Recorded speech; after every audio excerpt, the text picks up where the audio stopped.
This is one of the new useful features that Visual Studio Code introduced a few months back, and it is called Sticky Scroll.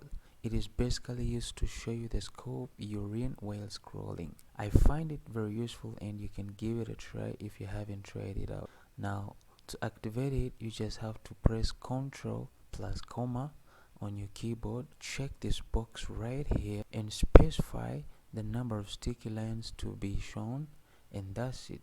So let's see how it works. Notice while I scroll, scopes get stuck on top to a maximum of 5 lines, because that's what we specified. You can change it anytime if you want less or more sticky lines. Now you can see that I'm in a div with row class and a section with section class and another div with container class under the body scope. Let me know in the comment section if you find it useful.